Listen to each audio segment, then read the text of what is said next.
lembrar, tá, gente? Senão eu não consigo disponibilizar para vocês lá no AVA. Então tá, continuando. Hoje a gente vai ver movimento circular. Vou falar para vocês o conteúdo, mas a gente não vai discutir os probleminhas, tem vários probleminhas para vocês fazerem, mas eu não vou discutir com vocês hoje, porque a minha garganta não está boa. Então, na quinta-feira, eu acredito que vai estar melhor. Aí vocês tentem fazer os probleminhas e na quinta-feira a gente discute tudo que vocês quiserem. Os problemas de agora, os de antes, os questionários, tudinho. Tá bem? Pode ser assim? Tudo bem, professor. Então, vamos lá.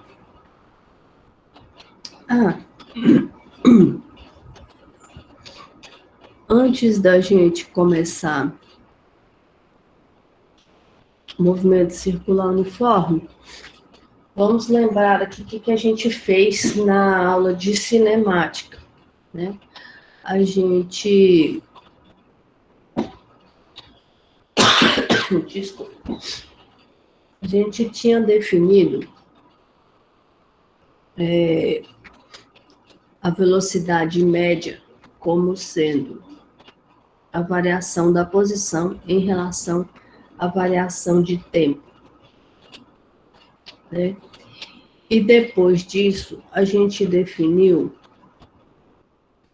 a velocidade instantânea como sendo a taxa de variação da posição em relação ao tempo. E a gente chamou isso de derivada, mas eu falei com vocês que não se preocupassem com isso, porque vocês vão aprender direitinho lá em cálculo, né? E o que eu queria que vocês entendessem é que a velocidade é a taxa de variação da posição em relação ao tempo. E a gente fez a mesma coisa para a aceleração. A gente definiu a aceleração média como sendo a variação da velocidade em função da variação de tempo, e a aceleração instantânea como sendo a taxa de variação da velocidade em relação à variação de tempo. Depois disso, a gente fez a restrição de que a velocidade tinha que ser constante, né? E a gente viu o movimento retilíneo e uniforme. Então, se a velocidade é constante, a taxa de variação da velocidade é zero, né? A velocidade não varia enquanto o tempo passa. Então, essa taxa é nula, a aceleração é zero. Aí a gente fez um monte de continha aqui, que era o inverso da derivada, né? E vocês vão aprender a fazer isso aqui lá na aula de cálculo.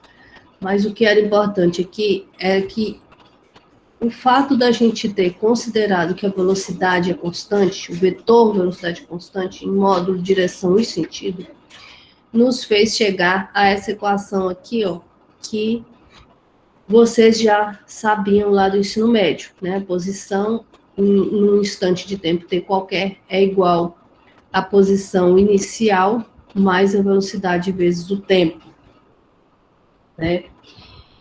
E depois a gente deixou, então, que a velocidade variasse, mas que ela variasse a uma taxa constante, né? Então,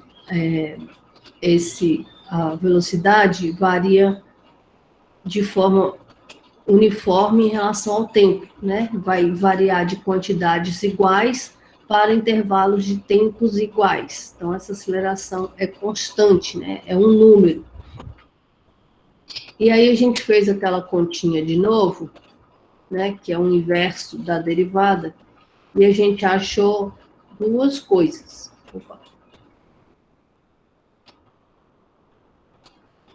E a gente achou duas coisas. A gente achou essa equação aqui, que vocês também já sabiam lá no ensino médio, que a posição no instante de tempo t é igual à posição inicial, mais a velocidade inicial vezes o tempo, mais a metade da aceleração vezes o tempo ao quadrado. E também a gente achou isso aqui, ó, que a velocidade no instante de tempo t é igual à velocidade inicial mais a aceleração vezes o tempo, né? Essas duas equações vocês já sabiam lá do ensino médio, mas não sabiam de onde elas tinham vindo, né? E aí eu mostrei para vocês que elas vêm desse fato aqui, ó, de você considerar a velocidade como uma taxa de variação da posição com o tempo e restringir a aceleração a uma constante, né? A um número que não muda no tempo. E depois, por fim, a gente viu que a equação de Torricelli não é nada de novo, né? Você só isolou o tempo aqui nessa equação, substituiu aqui, e aí achou a equação de Torricelli, né? Um conhecimento a mais, né? Eu só estou trabalhando aqui com as coisas que eu já sei. Pois bem, agora a gente vai fazer a mesma coisa com o movimento circular.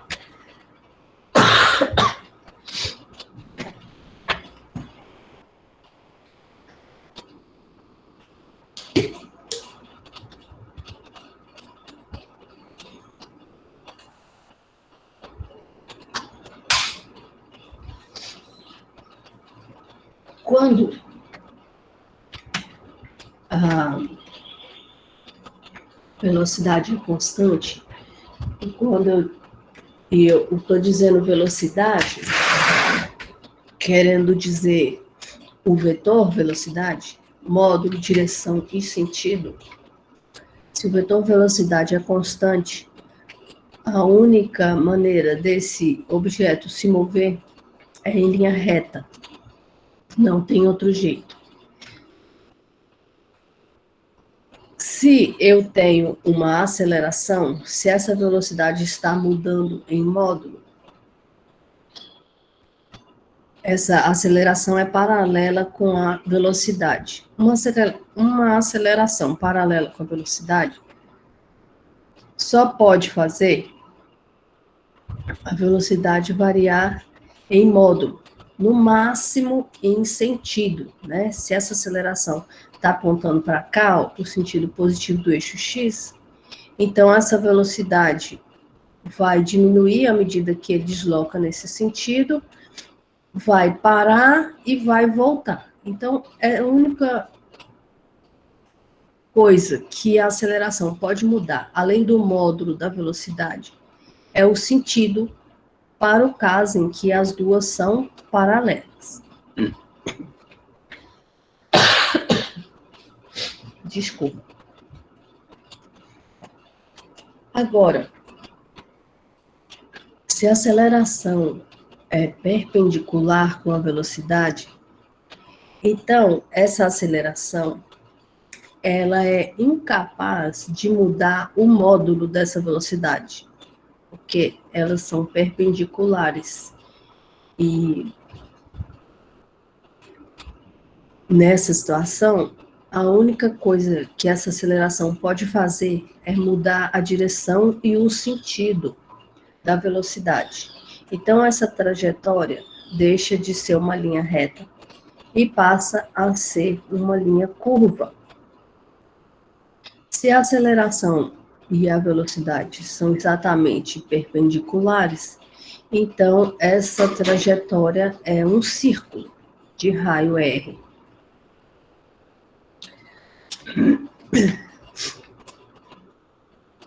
Esse raio R vai te dar a posição do objeto da mesma forma que a gente chamou de R, o vetor posição, lá no movimento retilíneo. Eu vou fazer esse R aqui, ó. Vou descrever esse R em termos de duas componentes. Uma componente aqui, ó, fazendo a projeção no eixo X, e uma componente fazendo uma projeção aqui, ó, no eixo Y. Então, vai ser um X na direção de I, que é a direção do eixo X, e um Y na direção de J.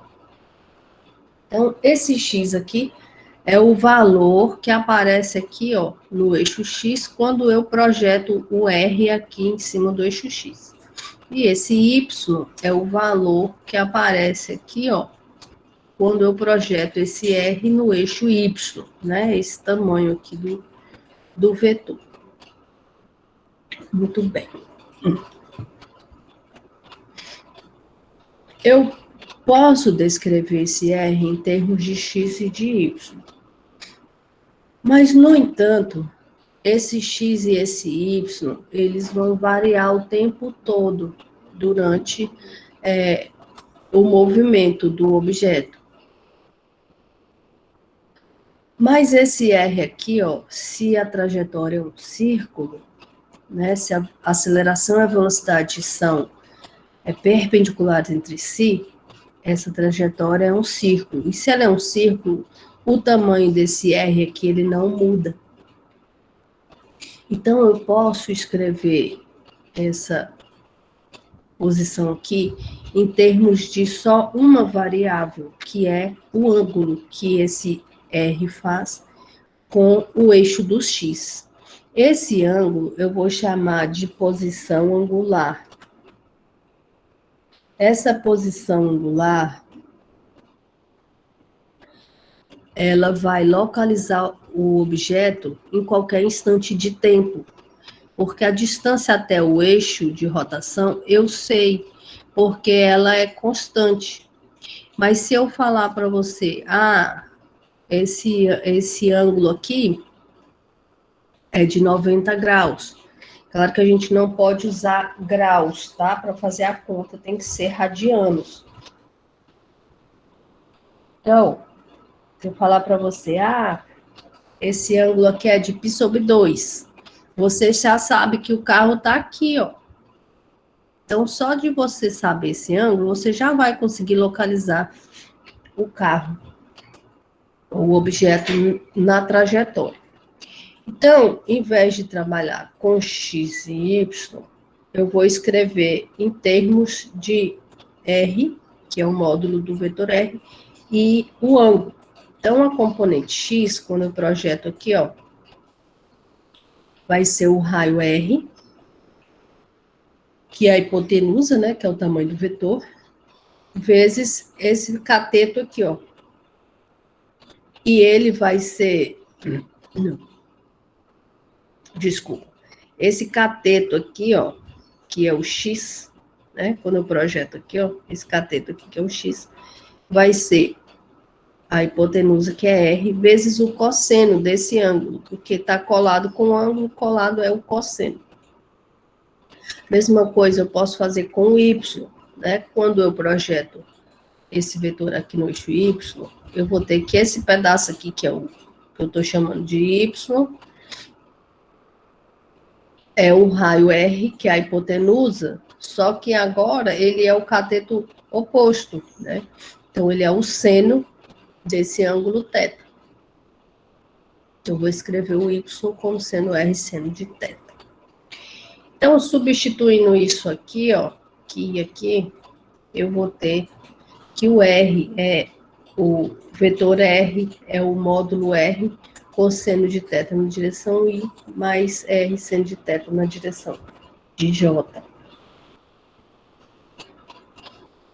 Agora eu vou calcular. Alguma dúvida até aqui? Tá tudo bem? Alguém tem alguma pergunta? Até agora tudo certo, professor. Tudo certo. Tá bom. Então, agora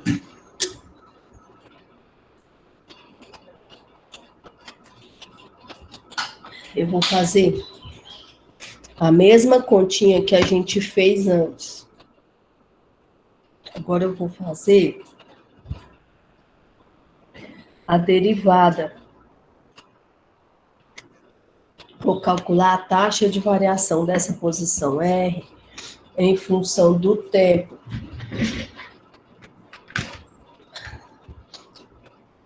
A variação da posição em função do tempo, a Professora, gente... só uma dúvida rapidinho. Esse I e J significa o que mesmo?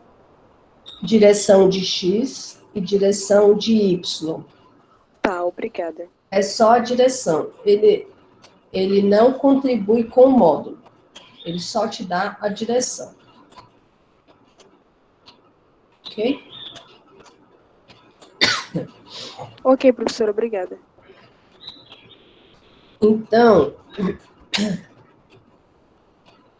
a taxa de variação da posição em relação ao tempo, a gente definiu como sendo velocidade, né?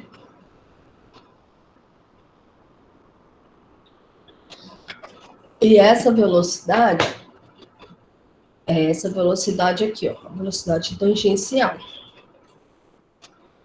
Então, fazendo essa continha aqui, que vocês vão aprender a fazer lá direitinho o cálculo, eu tenho que a derivada não faz nada com quem é constante, e esse R é constante, então ele fica aqui do mesmo jeito que ele estava antes. Quando essa derivada chegar aqui no cosseno, vai dar menos o seno. E eu tenho que derivar o θ também, então vai ficar dθ dt, na direção de I. A mesma coisa vai acontecer do lado de cá, só que quando essa derivada chegar aqui no seno, ele vira cosseno positivo. Eu tenho que derivar o dθ dt também. Agora, quem que é esse dθ dt? O θ, a gente definiu como sendo a posição angular, né? Ele te dá a posição do objeto num instante de tempo. Se ele é uma posição, se ele é um tipo de posição e está variando no tempo, a taxa de variação dele vai te dar um tipo de velocidade. Então, eu vou chamar essa velocidade de velocidade angular, já que a gente está chamando θ de posição angular. Luiz, levantou a mão, fala. Sim, professora, é que eu tô em dúvida nesse negativo aí. Por que ficou negativo? Esse negativo veio da derivada do cosseno. A derivada do cosseno é menos o seno, por isso que ficou negativo. Mas Aí você... e o seno é cosseno, não. Isso. Do seno é cosseno positivo, do cosseno é seno negativo. Ah, sim, entendi. Tá? Mas não se preocupe não, que você vai aprender isso direitinho lá Tá bom. na aula de cálculo, tá bom? Ok, obrigado. Por nada. Então, se a gente chamou esse θ de posição angular e ele está variando no tempo, a gente vai chamar essa variação de velocidade angular. E eu vou chamar ela de ômega. Então, vai ficar ômega definido como a taxa de variação da posição angular em função do tempo. E eu vou substituir esse ômega aqui e lá. Então, vai ficar assim. Não se preocupem, tá muito feio, mas vai melhorar no final. A gente parece que tá fazendo um monte de conta e tá só ficando mais difícil, mas não é. Vocês vão ver que quando chegar lá no final, essa escolha vai facilitar a conta da gente. Vai ficar mais fácil do que se você usar duas variáveis x e y que variam o tempo todo. Desse jeito aqui, a única coisa que varia é o θ. O R é constante e o ômega também é constante, porque eu estou pensando no movimento circular uniforme. Quando eu falo movimento circular uniforme, dá a sensação para a gente de que a velocidade é constante, que nem era lá no movimento retilíneo uniforme, só que não é. Quando eu estou falando movimento circular uniforme, eu estou falando que a velocidade angular é constante. Porque a única coisa da velocidade tangencial que é constante é o módulo. A direção e o sentido vai mudar o tempo todo. Desculpa. Então, esse uniforme se refere à velocidade angular. A velocidade angular que é constante. Ok? E a velocidade tangencial, eu vou escrever, então, dessa forma, em termos dessa velocidade angular. R é o módulo do vetor, ômega é a velocidade angular, e aí o seno de θ, cosseno de θ. Okay? Tudo bem?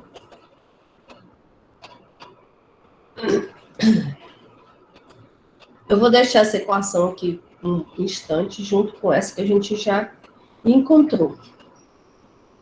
E vou fazer agora o cálculo para eu achar a aceleração. Existe aceleração, porque a velocidade tangencial muda a direção e o sentido o tempo todo. E para a velocidade variar, eu preciso de uma aceleração. Não tem como ela variar sem uma aceleração. Né? O que acontece se não tiver essa aceleração aqui? Para onde que o carro vai? Diz aí para mim.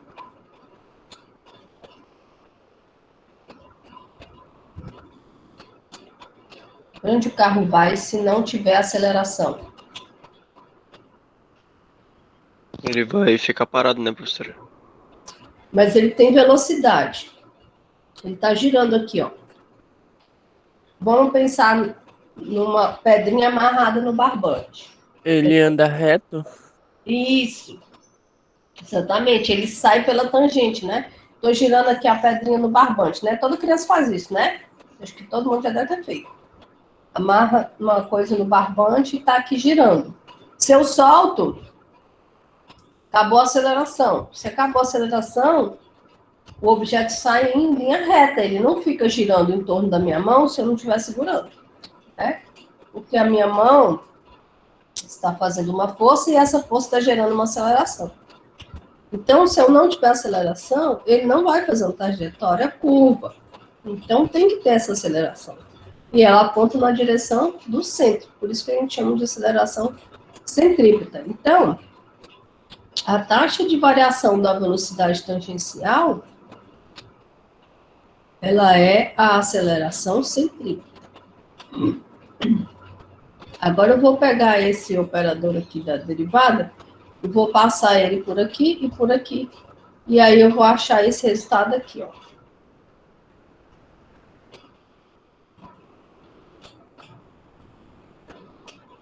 Esse menos já estava lá, né? R ômega. Derivei o seno, deu cosseno. Derivei o θ, deu dθ dt. E aqui, R ômega já estava lá. Agora aqui é o cosseno. Ó. Quando eu derivar esse cosseno, vai aparecer um menos aqui também. Então vai ficar menos seno dθ dt. O dθ dt é ômega, já tinha um ômega aqui, ficou ômega ao quadrado. Então, aceleração centrípeta. Menos R ômega ao quadrado, cosseno de θ na direção de I, menos R ômega ao quadrado, seno de θ na direção de J. Agora, vocês podem ver que essa aceleração aqui, ó, ela é perpendicular à velocidade tangencial. Se você fizer a multiplicação entre esses dois vetores, lembrando que a gente só pode multiplicar os componentes na mesma direção, né? Então, vou multiplicar esse pedaço com esse pedaço e esse pedaço com esse pedaço, vai dar zero. Ó, menos com menos dá mais. R com R dá R ao quadrado. Ômega com ômega dá ômega ao cubo. Seno vezes cosseno. Então, deu R ao quadrado, ômega ao cubo, seno vezes cosseno. Em J vai dar exatamente a mesma coisa, ó, só que com som trocado, né? Mais com menos dá menos, R com R, R ao quadrado, ômega com ômega, ômega ao cubo, seno vezes o cosseno. Esse é negativo e esse ficou positivo. Então dá zero.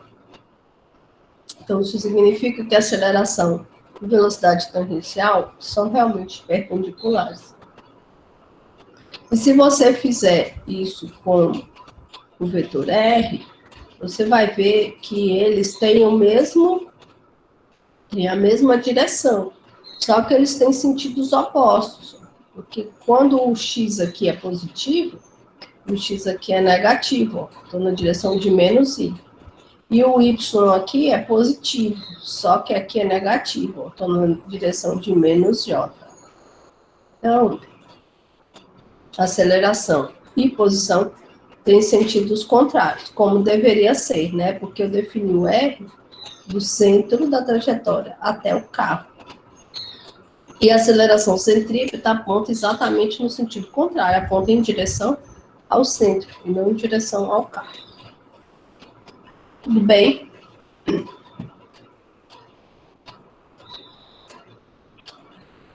Acho que até agora, sim, professora. Agora tudo bem? Então vamos lá. Agora a gente definiu a velocidade angular como sendo θdt. Vamos pensar que essa velocidade angular é constante para que eu tenha um movimento uniforme, como eu falei para vocês. Então, vou fazer aquela continha lá que é o inverso da derivada, que é a integral. E olha só o que eu vou achar. Posição é igual a posição inicial, velocidade vezes o tempo. Isso aqui lembra alguma coisa para vocês?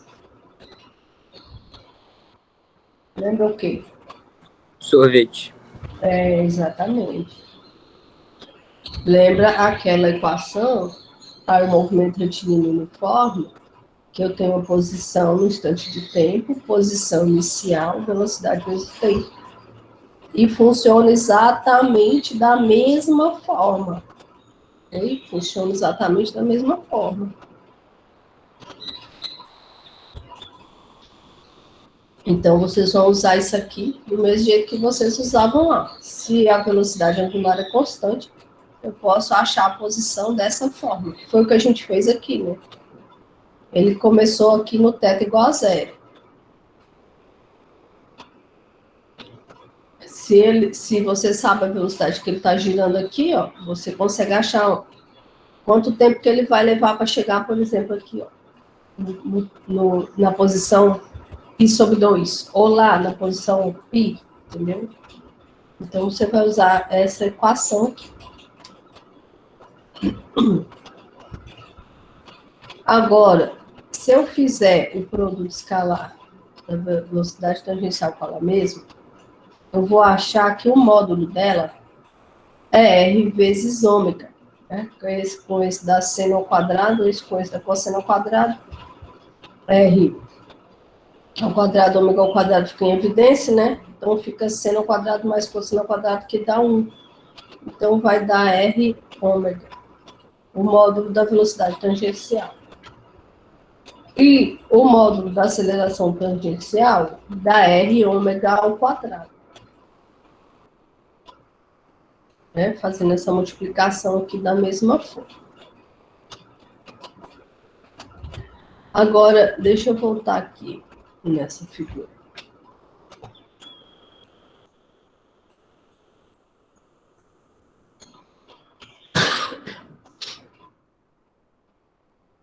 Vamos supor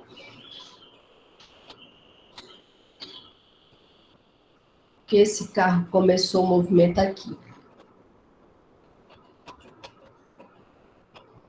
Quando ele completar uma volta todinha e voltar para cá,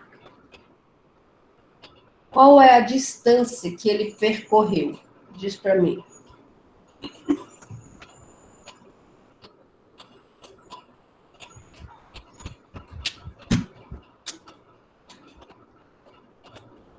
Da onde, professora? Ele deu uma volta. Começou aqui. 360 graus ou 2π? 2π radiano. Tem que botar em radianos, não pode usar 360 graus, né? Então, 2π vezes o raio da trajetória, né? Essa a distância que ele percorreu, que é o perímetro da circunferência, certo? Então, se ele saiu daqui, deu a volta todinha e chegou aqui de novo, ele andou 2π vezes o raio da trajetória. Agora, se ele estava aqui e andou até aqui, ó, só até aqui, qual foi a distância que ele percorreu? Pi radiano. Π vezes o raio, né? Π vezes o raio. E se ele estava aqui e andou até aqui? Pi sobre 2. Π sobre 2 vezes o raio. Então, você pode ver que a distância que ele percorreu está relacionada com o ângulo que ele percorre.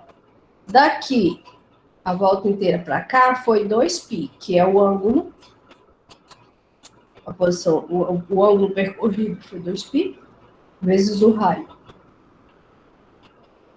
Daqui para cá, o ângulo percorrido foi π, né, que é 180. Foi π vezes o raio. Daqui para cá, o ângulo percorrido foi π sobre 2, que é 90, né?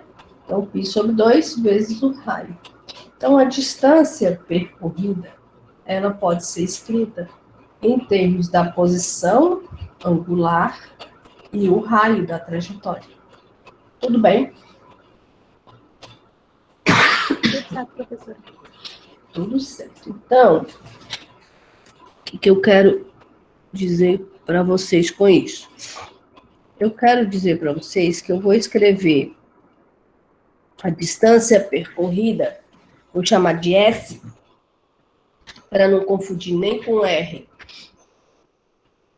nem com Rzinho, nem com Rzão. Eu vou chamar de S. Essa distância percorrida é a posição angular θ vezes o raio da trajetória. Vou escrever a distância percorrida desse jeito. Lembrando que distância percorrida não é vetor, né? Lembram lá da aula de cinemática. Essa relação aqui é escalar. A distância percorrida não é posição, nem é variação de posição. É o tanto que ele andou. O tanto que ele andou é o ângulo, posição angular, vezes o raio. E veja que se você derivar isso aqui, ó, qual que é a taxa de variação dessa posição? É a derivada dela, né? E a derivada dela vai dar a velocidade tangencial, porque a velocidade está aqui, ó, né? Tangente, né? Em cada ponto ela é tangente à trajetória. Então, isso aqui é a taxa de variação da distância percorrida em relação ao tempo. Isso vai ser numericamente igual ao módulo da velocidade tangencial. E do lado de cá, ó, o R é constante, a derivada não faz nada com ele. Então, vai ficar dθ dt. E dθ dt é o ômega. Então, a velocidade tangencial é R ômega.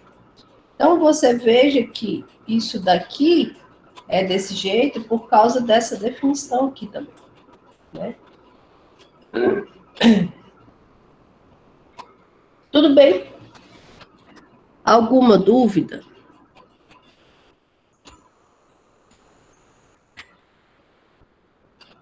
Até agora não, professor. Agora não. Então tá. Ó.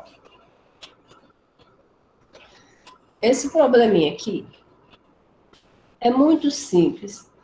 É só uma substituição direta nessas fórmulas, para vocês verem como que elas funcionam, tá?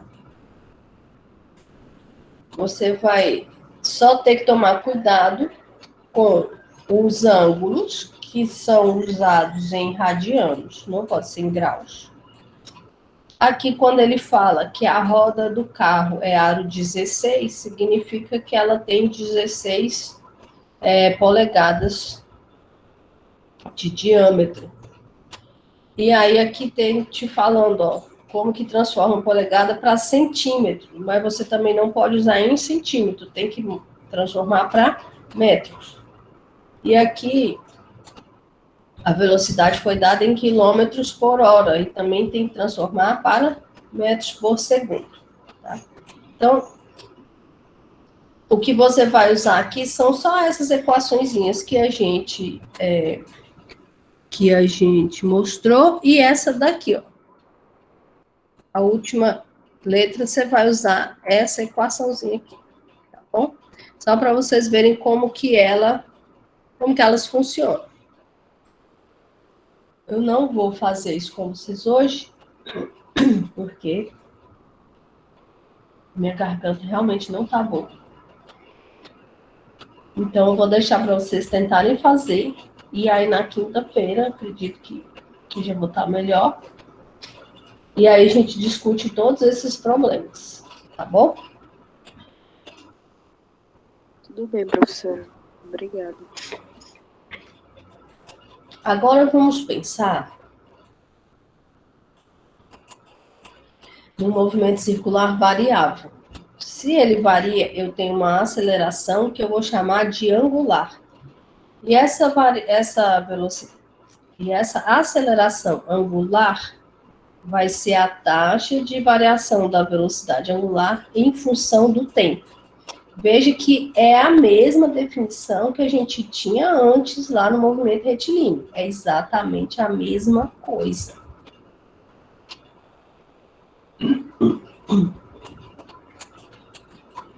E aí, se eu fizer aqui, ó, se eu pegar aqui a velocidade tangencial e derivar em relação ao tempo, eu vou ter aqui, ó, uma aceleração. E aqui, eu vou ter o R de ômega dt. Essa aceleração que aparece aqui não é aceleração centrípeta. Aceleração centrípeta não muda o módulo da velocidade tangencial.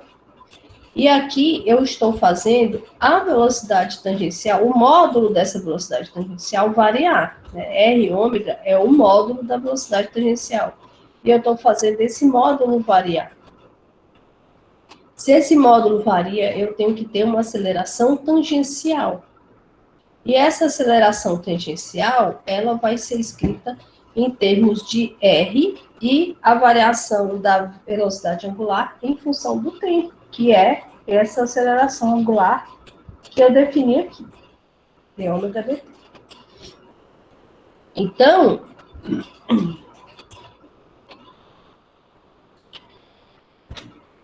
tudo bem com isso? Não apareceu, achei que apareceu o Vitorzinho ali, mas acho que é no próximo slide. Mas então, eu vou falar para vocês. Essa aceleração tangencial, ela vai ter a mesma direção da velocidade tangencial. Ela vai ser perpendicular à aceleração centrípeta em todos os pontos da trajetória, né? Desculpa. Se a velocidade tangencial aponta nessa direção e essa componente tangencial também aponta nessa direção, então eu vou ter o módulo da velocidade tangencial aumentando. Se essa aceleração tangencial aponta no sentido contrário da velocidade tangencial, então eu vou ter o módulo dessa velocidade tangencial diminuindo. Okay? Então vai funcionar da mesma maneira. O máximo que essa velocidade o máximo que essa aceleração pode fazer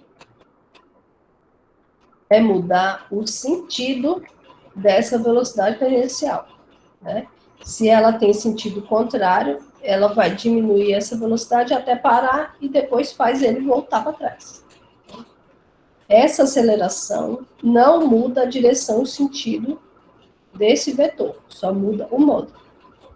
Essa aceleração não muda o módulo, só muda a direção e sentido. Tudo bem com isso aqui? Alguma dúvida?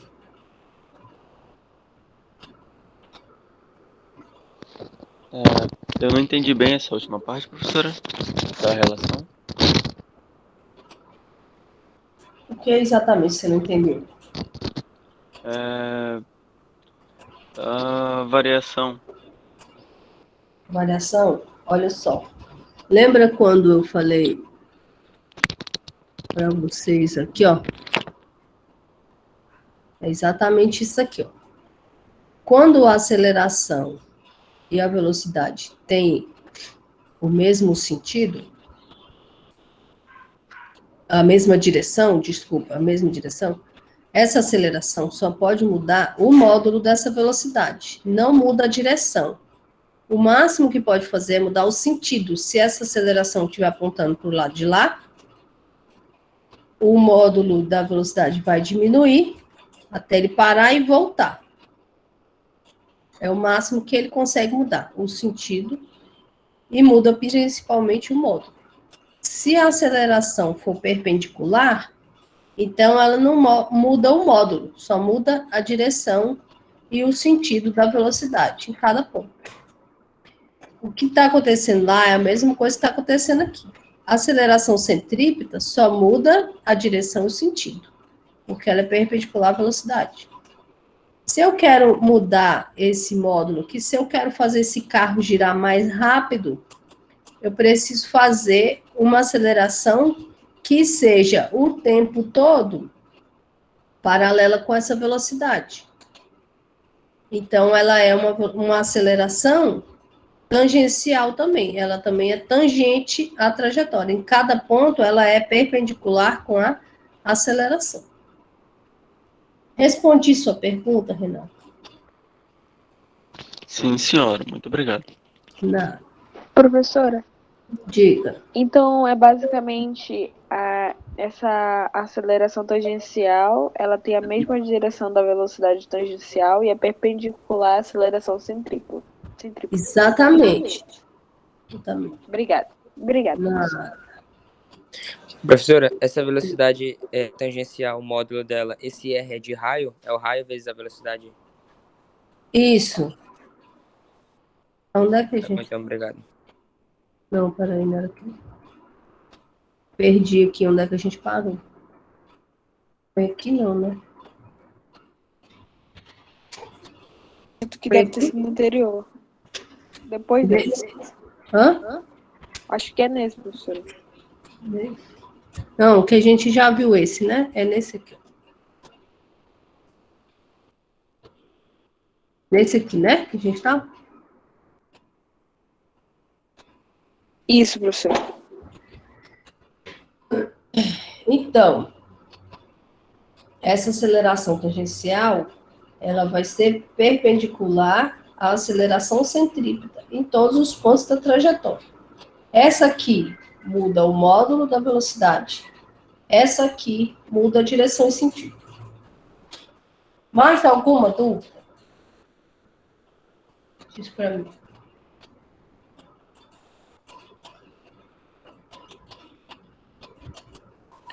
Não, professora. Bem? Então tá. Guardar essas equações aí. Agora vamos pensar na situação particular, igual a gente fez lá no movimento retilíneo uniformemente variado. Vamos pensar se essa aceleração angular,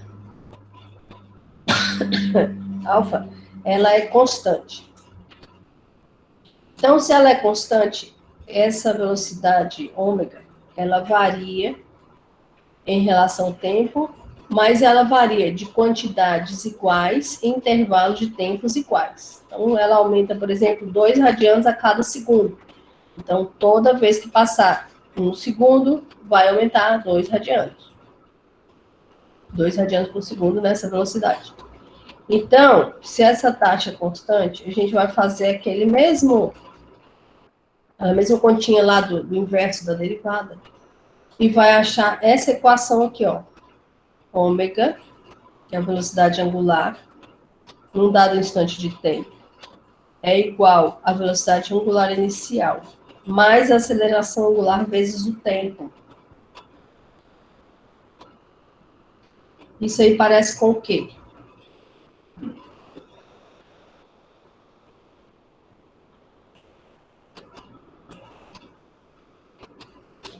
Sorvete também. Não. aquela outra que tem 2? É o V É o de igual velocidade. V vezes 0 mais a 30. a mais a T. Função da V, velocidade. diga.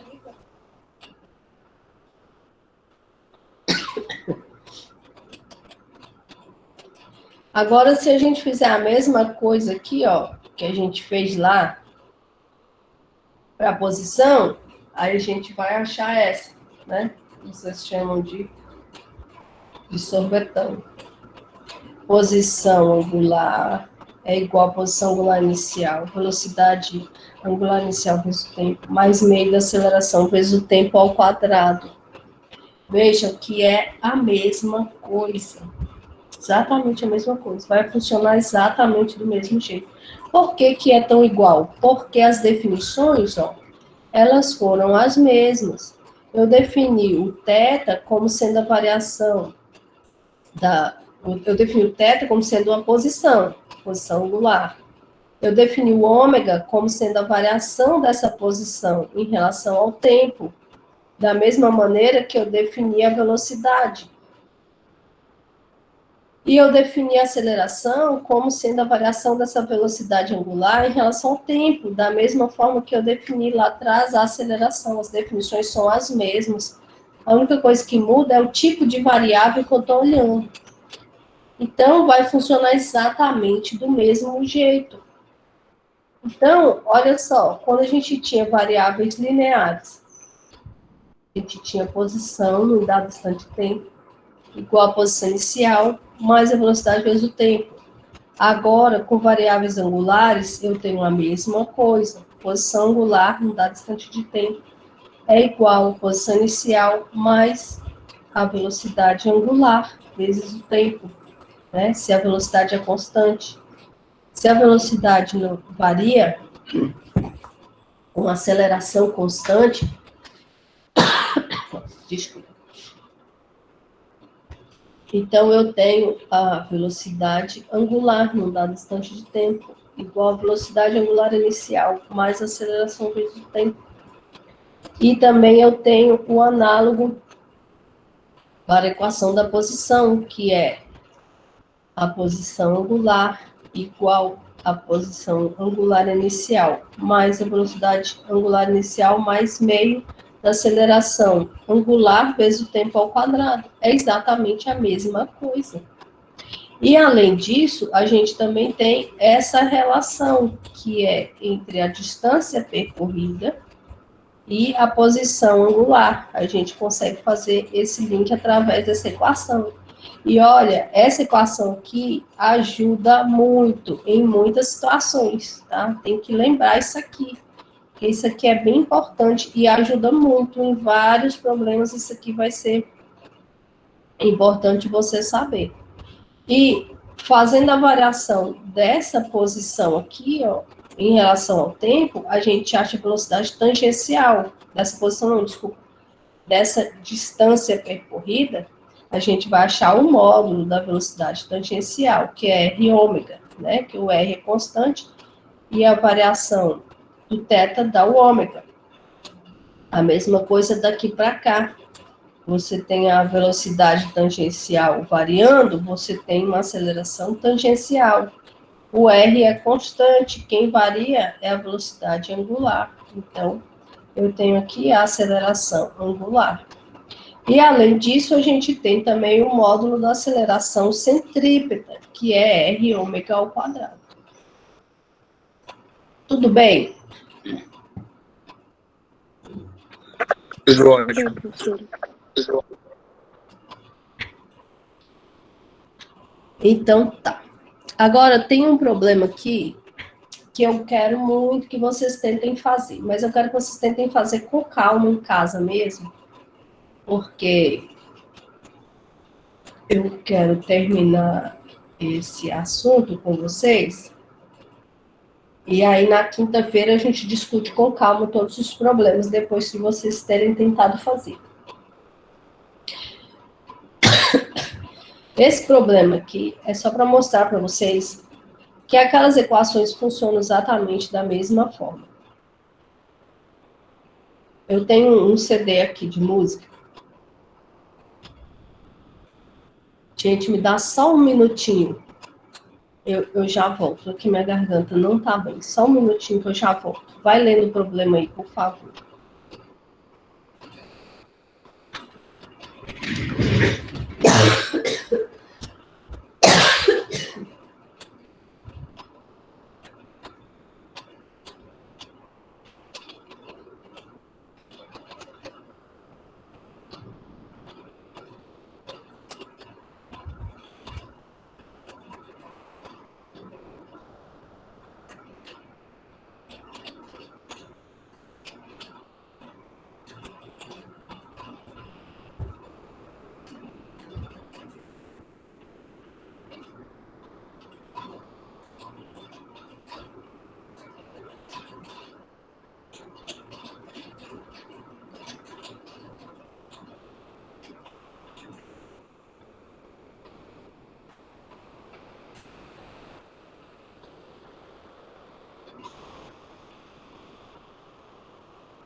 Então, entenderam o problema? Olha lá. Opa. Eu tenho um CD de música aqui. E ele tem um raio interno de 23 milímetros, um raio externo de 58 milímetros. Como que a leitura desse CD é feita? A leitura desse CD é feita através de um laser. E esse laser vai passando aqui nas faixas e vai lendo cada uma das faixas, de dentro para fora. Só que para essa leitura ser feita de maneira correta, a velocidade tangencial no ponto em que o laser se encontra tem que ser 1,3 metros por segundo. Então, esse CD tem que girar com uma velocidade angular que varia no tempo, né? E na letra A, ele quer a velocidade angular no ponto inicial e no ponto final. E na letra B, ele quer a aceleração angular, que faz essa velocidade mudar daqui para lá, né? Então, você vai usar essas equações aqui, ó, que a gente achou. Okay? Agora, antes disso, deixa eu discutir uma coisa aqui com vocês.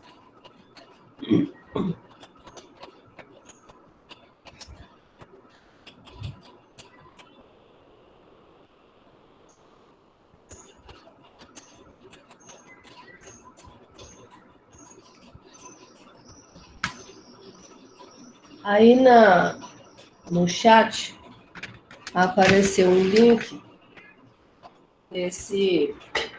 dessa lousa. Então, vocês conseguem editar também se vocês clicarem no link. Eu quero que vocês pensem na seguinte situação.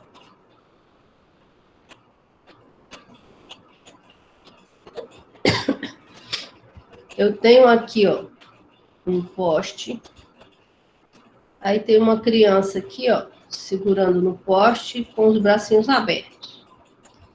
E essa criança deu a mão para uma segunda criança, que também está aqui com os bracinhos abertos, né? Visto de cima, né? A gente está olhando as crianças de cima.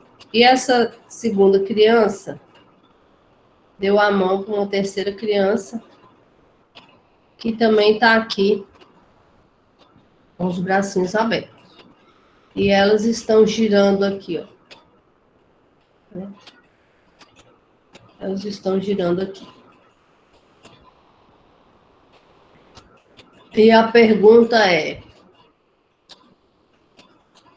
quem é maior? Espera aí.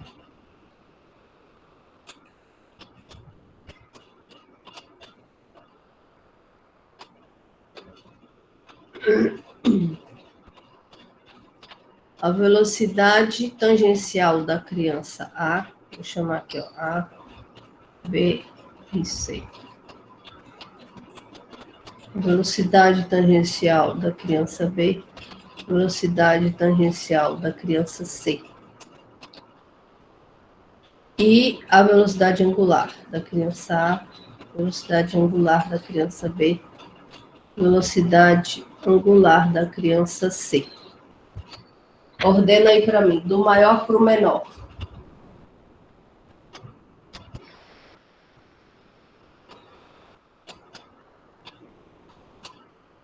Na velocidade, a maior é a da C, a segunda, na tangencial no caso, a maior é da C, a segunda é da B, a terceira é da A, e na angular é o contrário. Tá, vamos ver uma coisa de cada vez.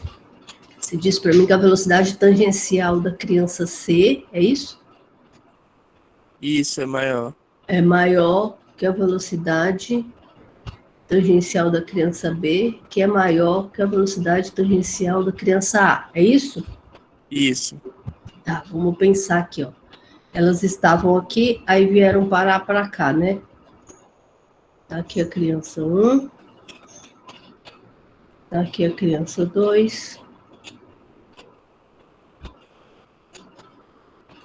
Tá aqui a criança 3. Ah, faltou um bracinho aqui, mas tudo bem.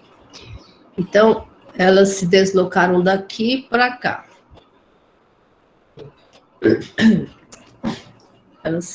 Peraí. Elas se deslocaram daqui para cá, né? Agora, essa criança aqui, ó, percorreu essa distância, daqui para lá. Essa criança aqui percorreu essa distância. E essa criança aqui percorreu essa distância. Mas elas estão girando juntas. Então, significa que essa criança chegou aqui, ó, no mesmo instante de tempo que essa criança chegou aqui. Para essa criança aqui percorrer essa distância toda e chegar ao mesmo tempo que essa aqui que percorre essa distância pequenininha, ela vai ter que ter uma velocidade tangencial grande, né? Ela vai ter que correr para acompanhar essa aqui, ó, que andou só esse pedacinho, né? Então, a velocidade tangencial dessa criança que tem que ser maior, para ela conseguir caminhar tudo isso aqui, ao mesmo tempo que essa daqui caminha só esse pedacinho. Tudo bem? Todo mundo concorda com isso ou alguém tem ainda alguma dúvida? Tudo certo, professora. Tudo certo. Agora, o que acontece com a velocidade angular?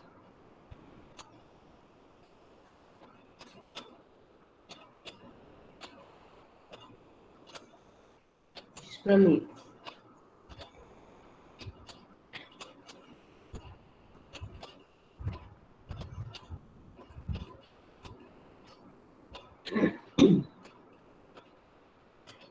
Ninguém tem nenhum palpite? O que acontece com a velocidade angular?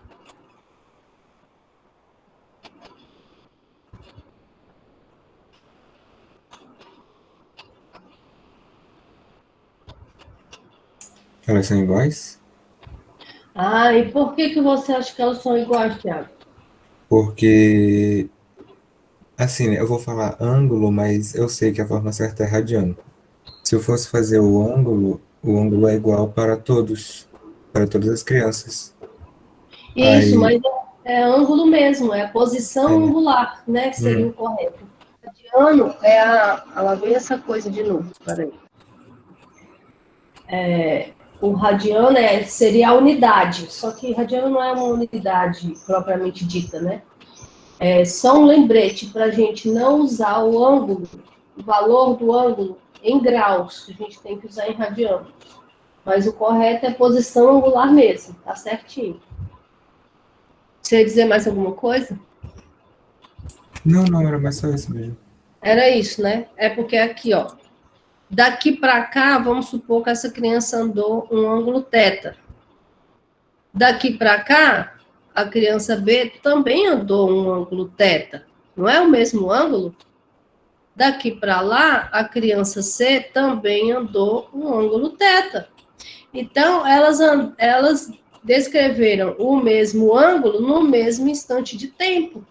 Se elas descreveram o mesmo ângulo no mesmo instante de tempo, então a velocidade angular delas tem que ser igual, tem que ser a mesma. Ah, mas a velocidade tangencial é igual a R ômega. Como que uma varia e a outra não varia?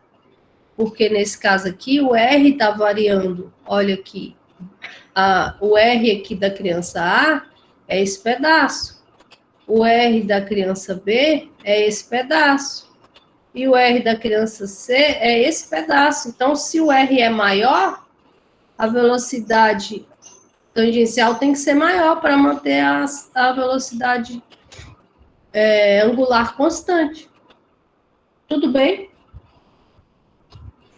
Pois é, professora, nesse caso aí, nessa segunda aí, eu tinha feito o seguinte, eu tinha passado o R dividindo. É por isso que eu tinha colocado que o W ele ia variar. Ah, entendi. Entendi. Só que não vai por causa disso aqui, ó. Você entendeu agora ou você ainda tem dúvida com relação a isso? Entendi, eu entendi agora. Como o V varia, o R também ele iguala a mesma velocidade. É, porque no caso aqui, ó, daqui para cá, ela vai descrever o mesmo ângulo que as outras. Não tem como esse ângulo ser diferente. Por isso que esse ômega não muda. Por isso que eu não posso passar esse R para lá dividindo e fazer o valor do ômega, entendeu? O valor do ômega mudar. Na verdade, a gente vai fazer isso no problema. Porque no problema, o que acontece no problema que a gente vai fazer lá do CD? Vou botar aqui um parêntese.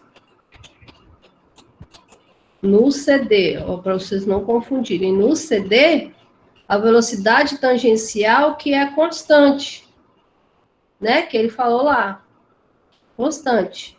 Aí sim, quem vai ser constante aqui? É o ômega. Aí você pode passar isso para cá, entendeu? Aliás, não, eu acho que nem o ômega não é constante lá naquele problema, deixa eu ver.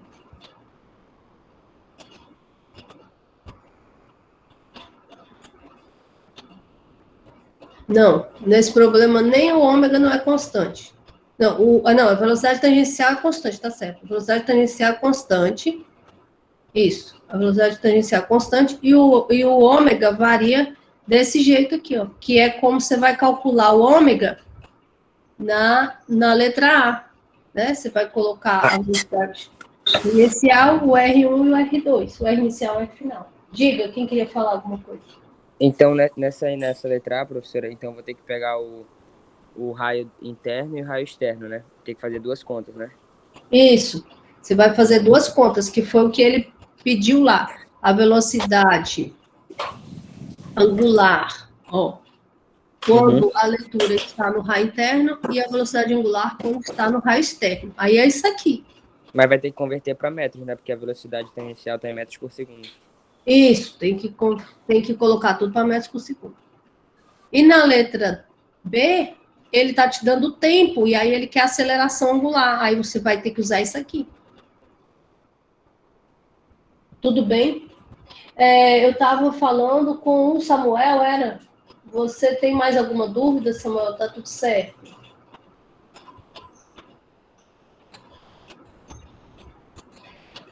Depois o Luiz entrou. Mais alguém? Alguém tem mais alguma dúvida? Quer falar alguma coisa? Tem mais alguma colocação, algum questionamento? Está todo mundo respondido.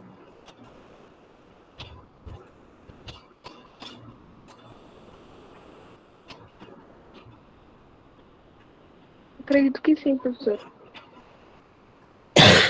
Tudo bem, né? Então tá. Olha lá. Não, isso aqui a gente já viu, né? Ah, tá. Aqui tem outras situações que é lá para fazer o gol. O cara joga uma pedra lá embaixo. Tem algumas outras situações aqui que vocês vão resolver alguns probleminhas para vocês resolverem. A gente pode discutir, se for o caso, depois. Agora eu quero falar para vocês dessa parte aqui, ó, da dinâmica, né, do movimento circular. Na aula de dinâmica, não, na aula, a gente fez agora, né, a gente escreveu o R, né, a posição do carro em função do tempo, como R cosseno de θ na direção de I, R seno de θ na direção de J. E a gente fez a derivada desse cara, achou a velocidade tangencial, né, desse jeito aqui, e o módulo dela era R ômega. E fazendo a taxa de variação da velocidade tangencial com o tempo, a gente achou a aceleração centrípeta, né, que é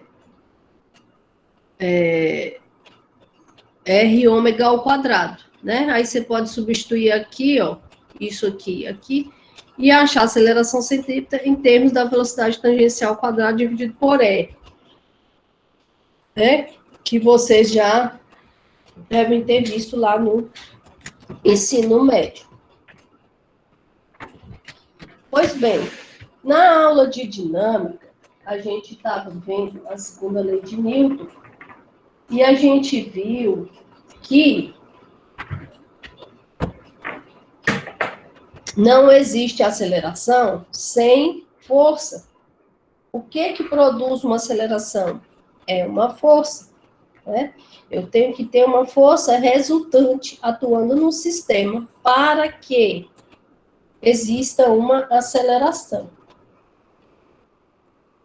Essa aceleração tem que existir. Por que ela tem que existir? Porque senão o carro não vai fazer uma trajetória circular, ele vai sair pela tangente.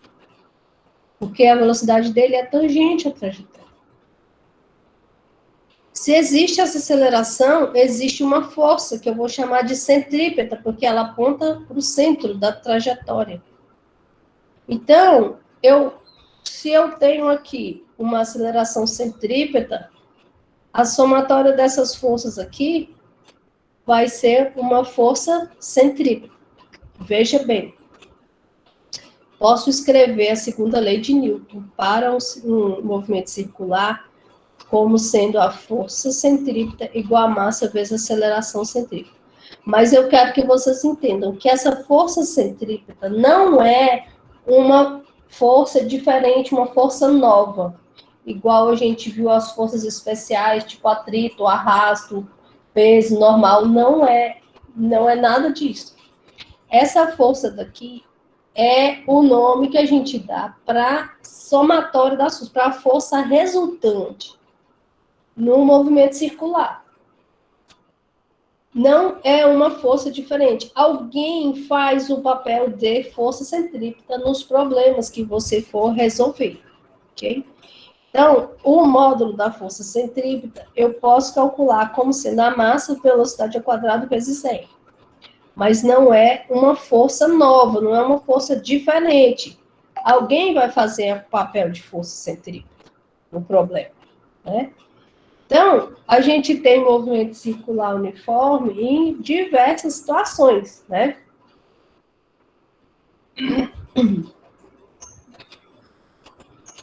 E aí, vocês já brincaram nesse brinquedo aqui, ó? O rotor? Já? Eu já, Já, professora. professor. Já, né? Como é que ele funciona? Você sobe aqui, né? Você sobe aqui, aí cada um encosta aqui no ladinho aqui, né? E aí ele começa a girar. Depois que ele atinge uma velocidade, o que acontece? O chão cai, né? O chão sai. Aí você fica lá preso na parede, né? E não escorrega. Por que você não escorrega? Então, é isso que você vai ver aqui, ó. Então, nesse problema, você vai resolver depois que você conseguir identificar o papel de cada uma das forças que atuam na pessoa. Então, a pessoa tá lá, né? Fica pendurada lá, fica encostada lá na parede. E aí você tem que pôr as forças que atuam na pessoa. E aí você vai ver quem é que faz o papel de força centrípeta. Ok? Então, se a pessoa está lá encostada na parede, quais são as forças que atuam sobre ela?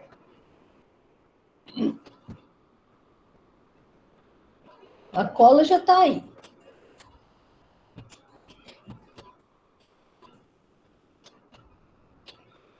Tem a força gravitacional puxando a pessoa para baixo. Por que a pessoa não escorrega?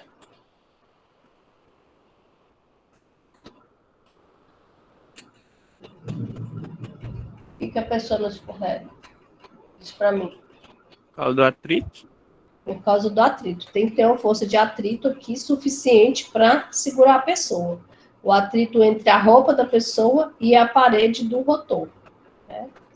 E como a pessoa tem essa velocidade aqui, ó, tangencial, ela vai pressionar, ela vai empurrar a parede do rotor. E o rotor vai empurrar ela de volta. E é uma força de contato entre duas superfícies, né? O corpo da pessoa e a parede do rotor.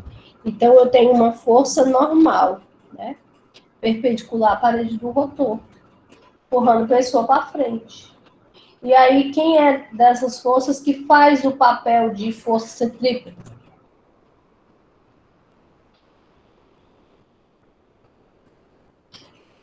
Anormal?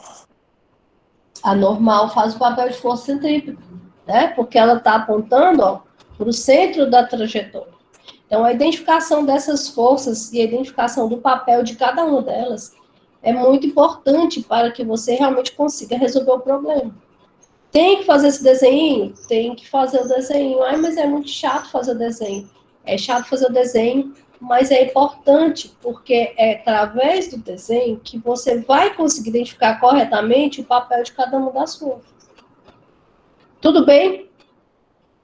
Eu vou deixar esse também para vocês fazerem, tá? A gente discute na quinta. Mas alguém quer perguntar alguma coisa? Ou tá tudo certo? Professora, nessa letra B, aí, sem ser da outra que a senhora estava passando, pode dar uma luz aí pra gente? Porque eu pensei em fazer a do sorvetão, né? Só que com a velocidade angular e tal. Só que, não sei. Você está falando do CD? Isso. A letra B. Tá. Mas é isso mesmo. Então, mas qual seria a velocidade angular, tipo, inicial e final? Você Porque tem a calculou? interna e a externa. Tem a interna e a externa. Seria tipo a interna, a inicial e a externa final? É isso? Exatamente, você calculou na letra A.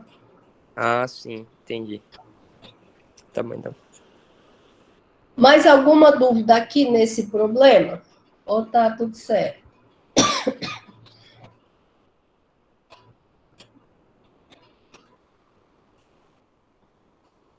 Tudo certo, professora. Tudo certo. Então, o que acontece se eu tenho um movimento circular variado? Né? Para eu fazer variar o módulo da velocidade tangencial, eu preciso de uma aceleração tangencial.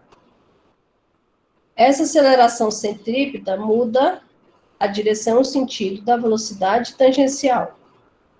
Para eu mudar o módulo, eu preciso de uma velocidade tangencial também.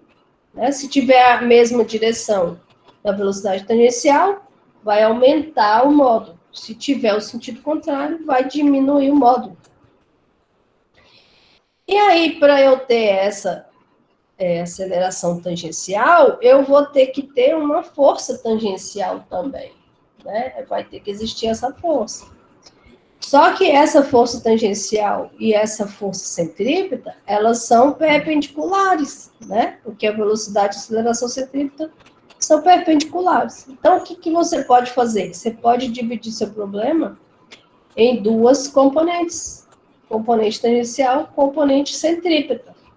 Isso daqui é exatamente a mesma coisa que a gente fez lá no lançamento de projéteis, né? Você estava chutando a bola para fazer o gol.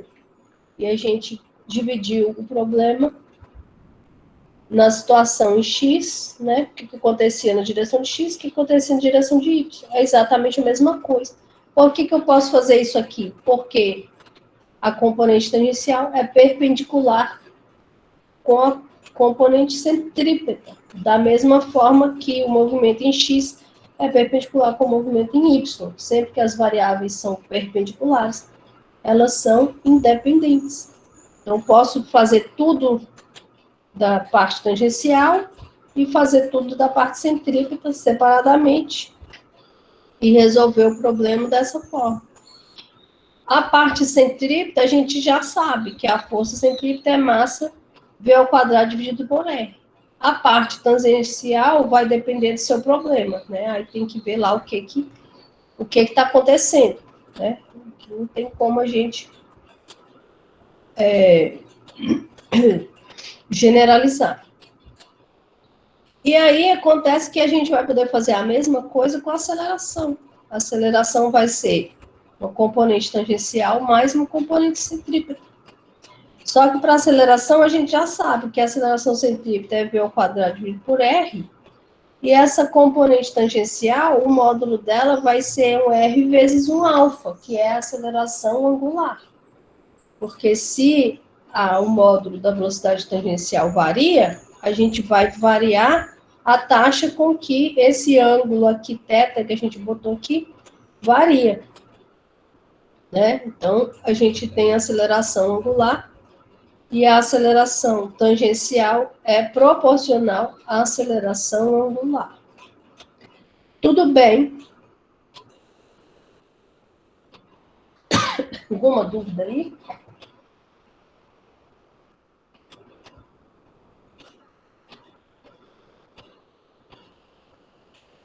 Tudo tranquilo, professor. Ok.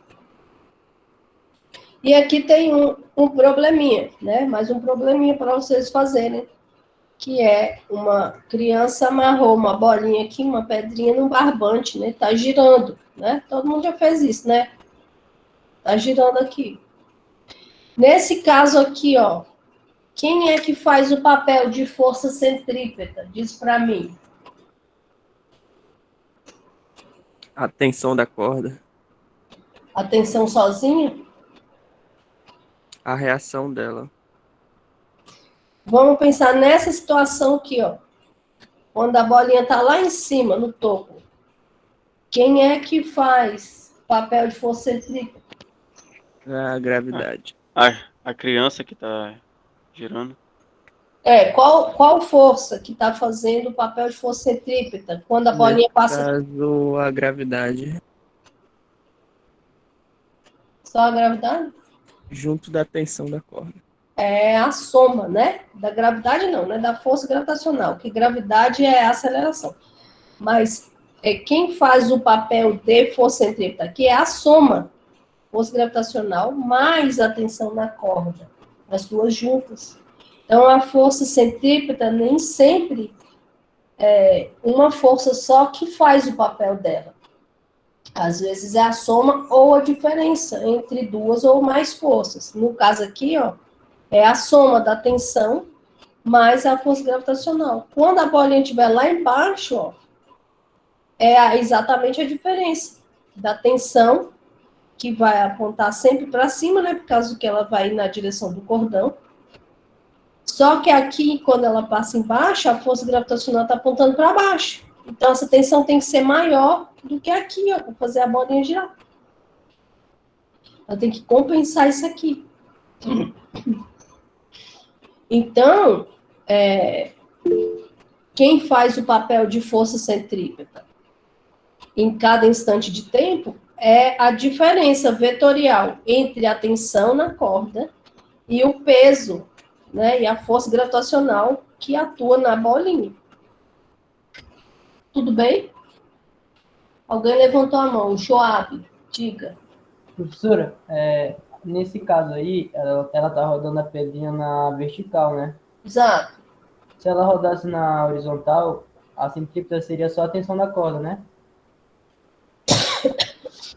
Se ela girasse na horizontal, a tensão, a força centrípeta ia ser... Se ela tivesse exatamente na horizontal, seria só a tensão na corda, né? Você pensar que ela está girando assim no chão, né? Segurando o barbante, mas a bolinha está exatamente na horizontal. Aí seria a tensão na corda. Né? Numa situação sem atrito também, né? Porque se o atrito vai atrapalhar. Responde sua pergunta, João. Sim, professora, obrigado. Não. Mais alguma dúvida? A de cima, ela é maior que a de baixo ou elas são iguais? Atenção. Não, a força resultante. A força resultante, que é a força centrípeta nessa situação, se ela está girando com uma velocidade constante, então vai ser o mesmo valor em todos os pontos, vai ser o mesmo valor, a força resultante, né? A tensão vai mudar, porque aqui, ó, ela vai ser menor porque ela tá sendo ajudada pela força gravitacional. E aqui ela está sendo atrapalhada, então aqui ela vai ter que ser maior. De modo que quando você somar, tanto aqui quanto aqui, vai dar o mesmo valor, se a velocidade da bolinha é constante. Né? Se a velocidade da bolinha variar, ou se o ângulo, ou se o raio variar, né? Vamos supor que ela está girando, mas ela deixa a cordinha escapulir da mão, assim vai aumentando o raio, aí também vai ser uma força centrípeta diferente. Ok? Professor, então a força centrípeta nessa de baixo é diferente porque subtrai, né? A tensão da peso. Ou da força gravitacional. A tensão é diferente. A força centrípeta não, vai ser o mesmo valor em todos os pontos. Tá. Respondi sua pergunta, Paloma? Responda, professora. Obrigada. Nada. Respondi a sua também, né, Luiz? Sim. Ou não? Tem mais alguma dúvida? Alguém tem mais alguma dúvida?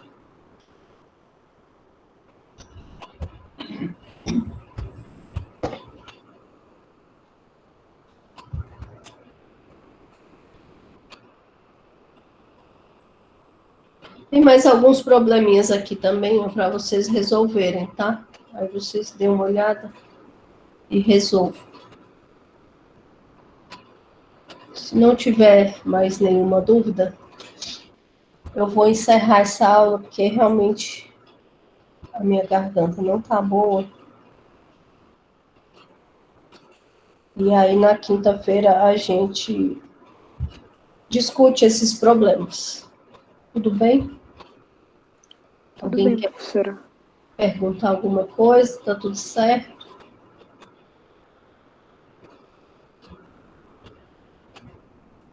Tudo certo, professora. Então tá bom.